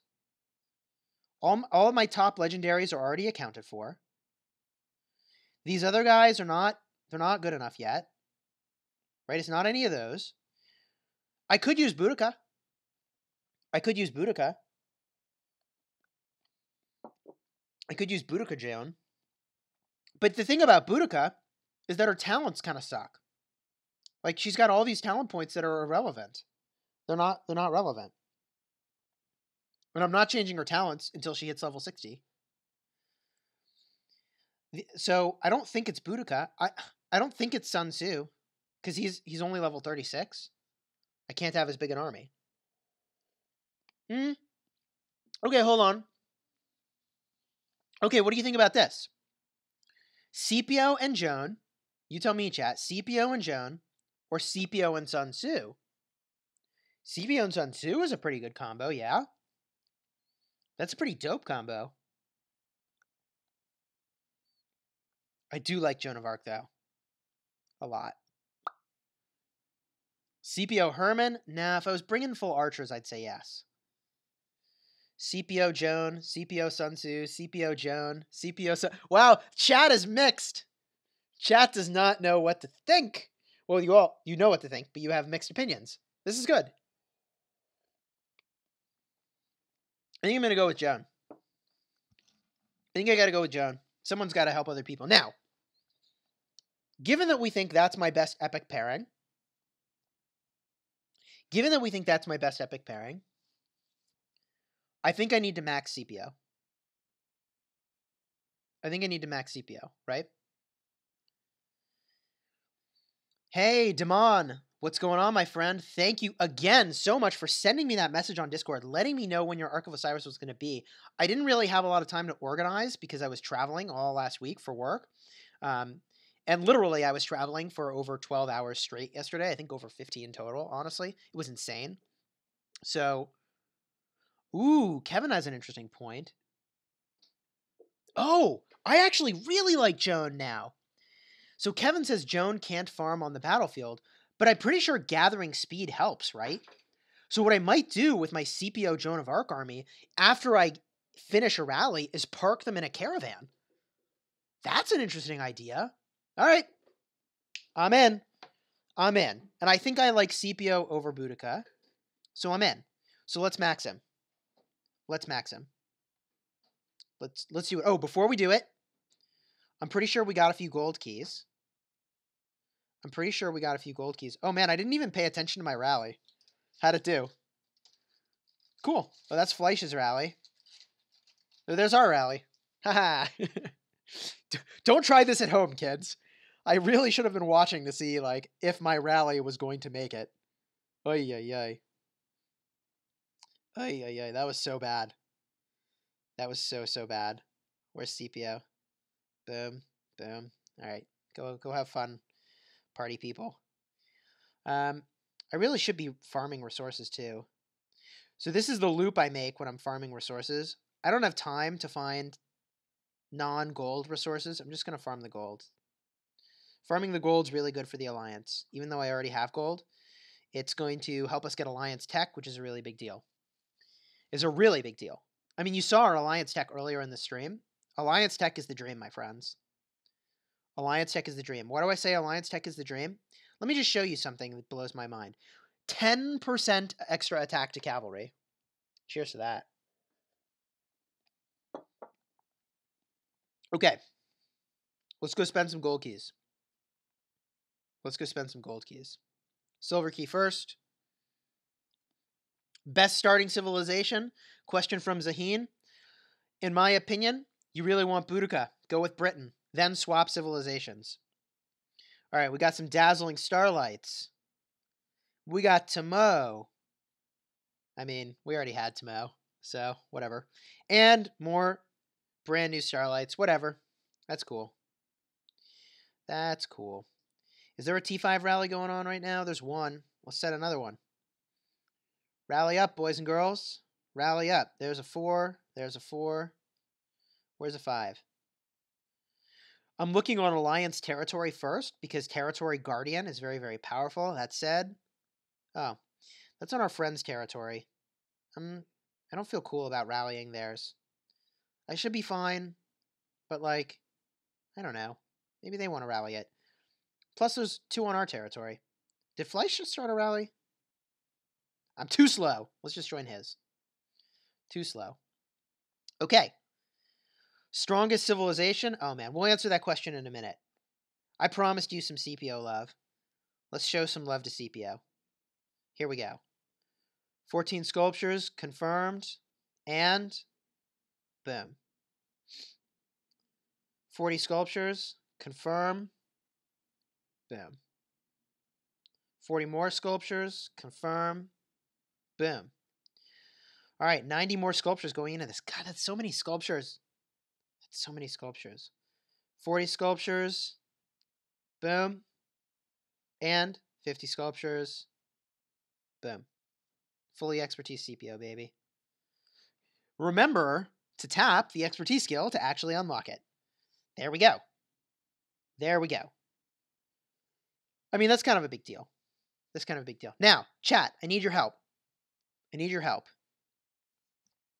Is it worth it to up his star level? I think it is. I think it is. It's going to use up every single one of my epic stars. Pika Pika, yes sir, the Ark of Osiris is already done. We're now preparing for our Ark of Osiris, which is in just 5 hours from now. Do I star him up? So it's going to use all of my epic stars. That's going to be it for epic stars. Everybody's saying do it. Everybody's saying do it. I think that's right. Let's just think about that for a second. If I ever hit so here's what I'm doing. Well, I already invested in this commander a lot. But here's what the calculus would be if you're thinking this through is what is the next commander I'm going to invest in? What is the next commander I'm going to invest in? And at some point it's going to be a legendary, like Hannibal Barca. I might buy it. I might buy my way to Hannibal Barca. I'm a ways away. In that case, I'd use CPO and Barca as the combo. I feel good about that. And Barca would be the secondary. Or Mehmed would be the secondary, sure. I feel good about that.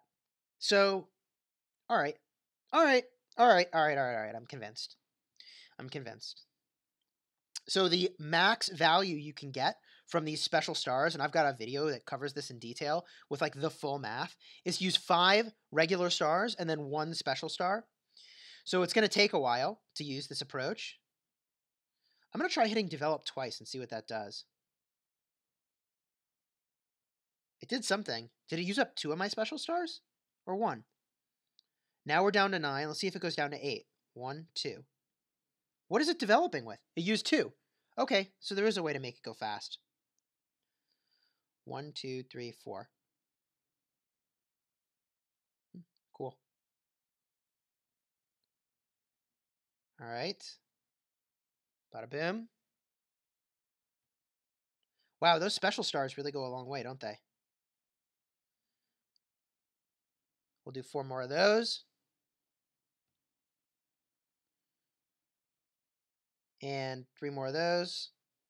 And then I'm going to save some of my special stars. I probably shouldn't have used up all my special stars like that. All right, 1, 2, 3, 4, 5. Let's crank this out. All right. I had way more star power than I thought here. That's really cool. I feel pretty good about that. Crank that 3 times. And we've done it. Upgrade successful. I might have wasted a star or 2 doing that, but whatever. Okay, now we have talent points to apply, my friends. So let's do it. Let's go. Let's do this. I think I want to go to close formation.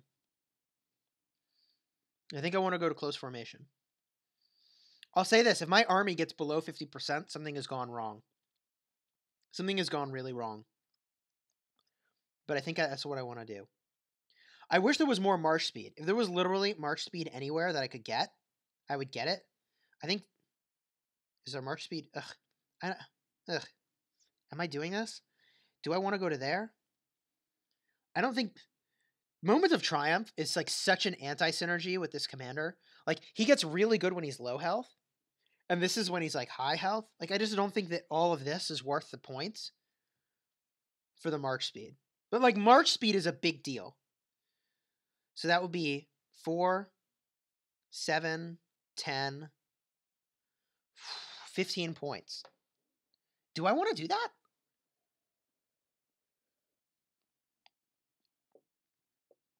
Do I want to do that? Is that good? Is that good? Or do you think attack tree? Is this good? I feel like this is good, close formation, right?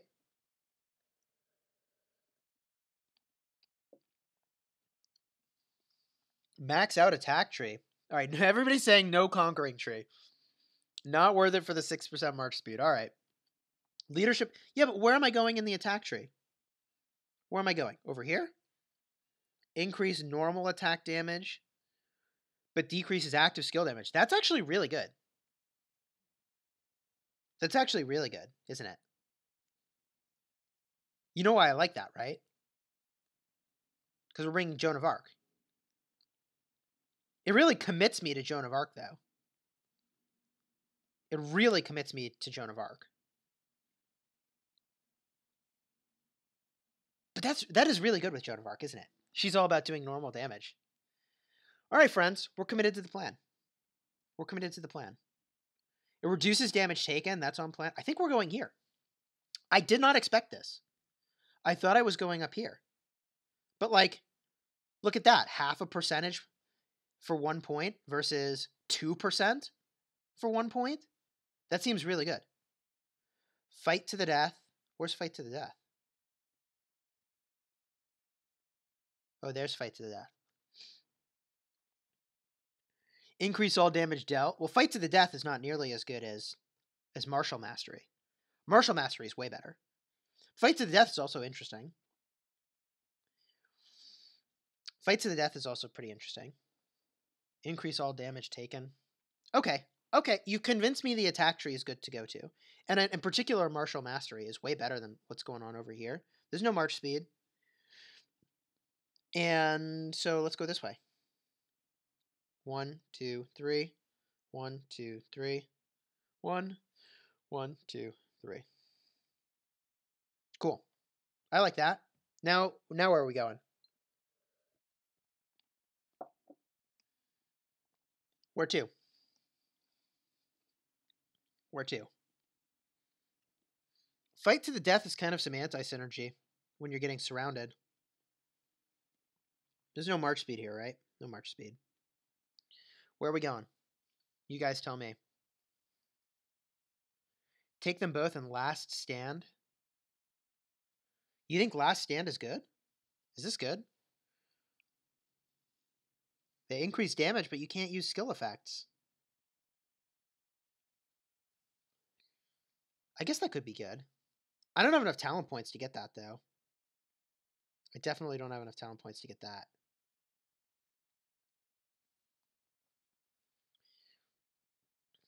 I'm going to save these last 2 points. I don't know where to put them. I want to think about it. I'm not quite sure yet. But I feel good about where we've gone so far. I need to answer this question. Oh, hey. Mikel, thank you for the donation. Really appreciate it. Shout out from Kingdom73. Awesome. Thank you, sir, for the donation. Really, really appreciate it. And it occurs to me, I don't have my stream donation ticker running, so I'm going to fire that up right now, so that's going to update properly. Thank you again for the donation. That is awesome. One small step toward T5. Oh, yeah. Okay, strongest civilization. I got to answer this question. Thanks for being so patient while you waited. Civilizations you need to think about in terms of phases of the game. There's the early game, there's the mid game, there's the late game. In the early game, the thing you want is the commander that you want to power up first. That's the early game. Spoiler alert, you should pick Boudica, Britain. My opinion. Boudica, Britain. Why? Because she gives 20% experience from killing barbarians and does barbarian damage. And like, how are you leveling up your commanders in the first part of the game? You're killing barbarians. Start with Boudica, in my opinion. She also works with a whole bunch of troop types and blah, blah, blah. She's good. Then, mid-game, you swap to a civilization that gets you to the end game. I'm using Japan for the 5% gathering speed. 30% march speed of scouts is also really good in ARK of Osiris. And 3% troop attack is bananas. It's like 12% of stats compared to like, here you're getting, well, that's also 12% of stats. Here you're getting just 5% of stats for cavalry.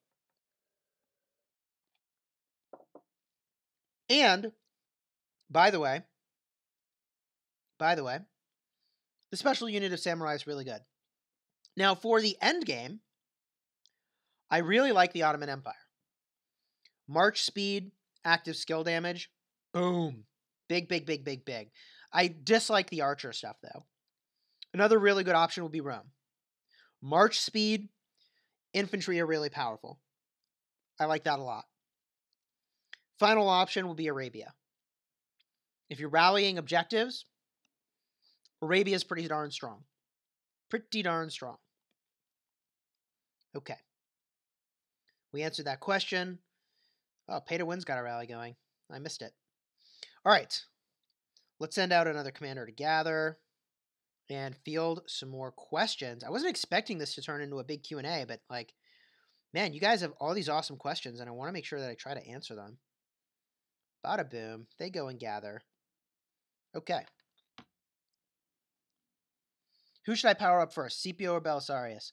Well, if you're battling barbarians a lot, start with Belisarius. If you think your kingdom's going to have a lot of open field combat and you need to be there, Scipio's pretty good. Oren expressing the opinion that Boudica is the best overall epic, and then Joan. Okay, this is from Estrella. Hello, I just commented about your video about Herman and El Cid. They have a different skill. Yes, Herman and El Cid do have slightly different skills. One is a total silence, normal attacks and skill attacks, and the other is just skill attacks from Herman. Is Sun Tzu good? Heck yeah, Cryptic Gamer. Sun Tzu is amazing. Mikkel, you've been very patient. Alliance Technology. Here we go. In the War Tree.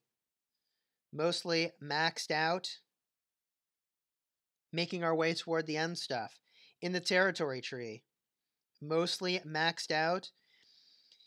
But the end stuff needs some work. And Development Tree. Mostly maxed out. It's just resource gathering that we can spend some good gold on. Who's our opponent in the ARK of Osiris? Happy to show you. Actually, I'm happy to show you. I can't show you. I don't know yet. Good question. I got 5 hours to finalize our strategy.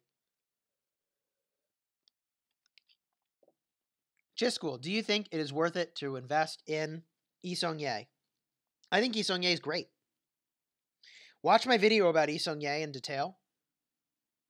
Yi Seong-Ye is good for garrison and good for open field combat. Compared to Mehmed, who does the same sort of thing, area of effect damage, but he's for attacking cities. If you are your alliance's alpha and you are pushing T5s, then I think Mehmed is a better play if you think you're going to need to hit cities. Everybody else should do Yi Seong-Ye instead of Mehmed II. My opinion. Okay, Chisgule, are you really pushing toward T5? Oren, I am doing the very best I can to make my way to T5. By my calculations, I have about 19,000 hours of speed ups I need to obtain and use. Maybe more. I have a ways to go. Boom. Breakfast operations complete. Smoothie done. We need a third building queue. You know what's funny, Jazz and Funk? At this point, I don't need a third building queue. I mean, I'd take it. But, like, stuff takes a while, and I'm making it.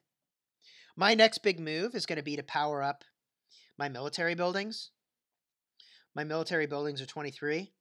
And you know my feelings about military buildings, you should never let them sit when they're building. You should always use speed ups because your speed ups do double duty. You finish the building faster, and you can start training troops sooner. So a building, all these buildings, I want to have building speed ups to power them out. That's my plan. Then I'm going to do the castle. I got to get that to 25 soon. Is Julius Caesar any good? Heck yeah. Open field and cities and ARK of Osiris. Julius Caesar's amazing. Who's the best conquering commander?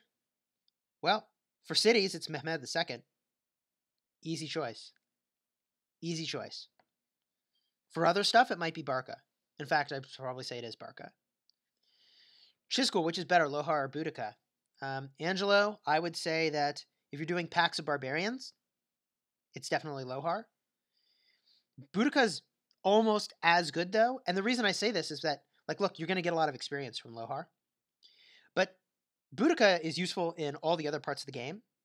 And in that regard, she's the better investment. You should absolutely not use your universal sculptures on Lohar. Do not use your universal sculptures on Lohar. Zahin, I'm rocking Arabia now. I started with Japan, City Hall 19. Should I change or stay Arabia? You know, I was pointing out earlier the problem with Arabia. Well, actually, yeah, no, I do feel this way. The problem with Arabia is it doesn't help you get to the end game. So if you had a civilization switch token, I would use it to switch. I would not spend 10,000 gems. It is not 10,000 gems worth of switching, I think. But a civilization like Japan gets you to the end game. And at City Hall 19, yeah, you need to get to the end game. A civilization like Spain gets you to the end game. China gets you to the end game. You see where I'm going with this, right? Like, you want a civilization that gets you to the end game faster. And you're going to be in that state for a long time, by the way. It's going to take a long time to get to that end game. So you're going to get a lot of value from a civilization that helps you there. Which T5 unit am I doing first? Cavalry, baby. We're bringing in the calves. Here's our research. Here's our research. Bada boom. And bada boom. And bada boom. There we are. Estrella, I already asked this to Legend Ronnie, but I want to ask you too. The skin for the castle, first batch is attack, and then the skin of the castle is health. Do you think the next skin is defense? No clue. No clue what they're doing with skins. I think they could do some really crazy stuff. Like, at some point, they're going to make it easier to get T5, I think. At some point, they're going to release T6, probably, or some new level of awesomeness, and they're going to give everybody else a way to catch up quickly. That's my opinion. It's not an official statement. It's just my opinion. Eventually, they're going to give a way to catch up. So who knows? Some of these city halls might do research speed. Eventually. Not soon, but eventually, maybe. Linus, nearly everything is 25 by me, but it's so hard to get the books and arrows for the castle and watchtower. That's right. I am buying the books for the castle. That's a part of the reason. Oh, we need to launch a rally. What the heck's going on? That's part of the reason that I spent a bunch of money buying the Valentine's packs, is to have the gems to buy these guys over here. Let's see. We'll go to upgrade it. These Books of the Covenant. Man. It's going to be a lot of gems. Good news, I have a lot of gems. In my perfect world, and we'll see if I like really aggressively push up my VIP, but in my perfect world, I would be buying this pack over here to get Books of Covenant and this pack over here to get Books of Covenant.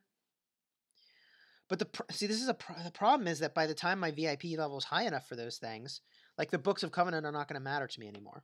So, oh well.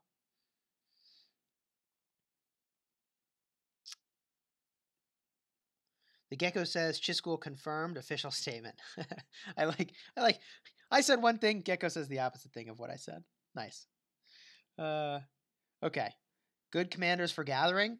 Cryptic Gamer, check out my gathering series. I have a playlist. It's one of my most popular set of videos, and it will teach you how to be the gathering champion of your kingdom. The gathering champion of your kingdom. And I was a late bloomer, by the way. I was a super late bloomer. I started out in the hundreds. What's better, defense or health on troops? Couldn't tell you. I need to make a video on it. I gotta figure it out. Killer Alon. Don't you love getting full legendaries on accounts you don't play? Oh yeah, that's the best. Boudica, Lohar, Belisarius. Which of these three should I use for barbarians? I mean, they're all great. Pick any combination of those, except don't pair them together. What? Don't pair them together. Because, like, for instance, you could pair Boudica and Lohar, which is a great pairing. But they're going to power level each other up, and then guess what? Guess what? My Lohar is level 60. And that kind of sucks. That kind of sucks because if I use him, I'm only using him to power level the other commander. Normally, 2 commanders are getting experience. But now, because Lohar's maxed, only 1 other commander gets the experience. So, I don't know. For Barbarian Forts, use Boudica Belisarius. Use the skill tree. What are the 2 best cavalry commanders in the epic tier, and which one will be the lead? You would use Baibars as the primary. Use the skill tree and the cavalry tree, and then I guess you could also use Pelagius as the primary. That would be the secondary. If you cared more about the movement speed, you would use Belisarius, but I think I would go with Pelagius and Baibars, personally. That's what I would do. I am free to play. What's the best civilization? Start with Britain, swap to something like Japan, farm resources like a madman. Spain is also really, really, really awesome. What are my thoughts on the Byzantium civilization? Well, we got to pull that up. The Byzantium civilization. Hospital capacity is good if you think you're going to be at war. Cavalry is great, and the stone gathering speed is fine. I think it's fine, but not the best. I think you can do better. I think you could do better. There's 3 phases in the game. We just talked about this, right? Early game, mid game, late game. This commander is okay in the late game, but I think you could do better. I don't think you need the hospital capacity in the late game. In the mid game, stone gathering speed of 10% is fine, but you can do better. Japan gives you 5% gathering speed of everything, which is better. And I think they're fine, but just not my first choice. Lohar experience doesn't work as secondary. That's not correct. The skills from Lohar should still apply as the secondary. The talents will not apply. Jazz and Funk. In Expedition, does Legendary Sculptures, will it be available? No. I beat the Expedition. 3-starred everything. And when I go to my shop, this Mysterious Sculpture is still not available. Don't know what to tell you. Hopefully it's available sometime soon. I have 300,000 currency saved up. You better believe I'll be able to get a Legendary. Killer Alon. Playing for 5+ years is very patient. That would be very patient. Time to grind, indeed it is. All right. What's the best commander for march speed? The fastest. Well, if you can create a situation where you can get out of combat, the combination of Baibars with where is he? Belisarius is kind of insane. But otherwise, I would say for regular movement speed, Minamoto and Cao Cao are really nuts. Really, really nuts. All right, my friends. I think I gotta go work on my ARK of OSIRIS strategy. I think I gotta go maybe power up a couple more commanders. I'm gonna get some stuff done. I've really enjoyed streaming with you. Thank you all for being here. Thank you again for those of you who donated. Really do appreciate it. Means a whole heck of a lot to me. And if you enjoyed this video, found it helpful, please do like and subscribe. We've got a ton more stuff to cover, and we make videos every single freaking day. So again, thanks for being here. Really enjoyed doing this with you, and until next time, you have fun smashing the kingdom.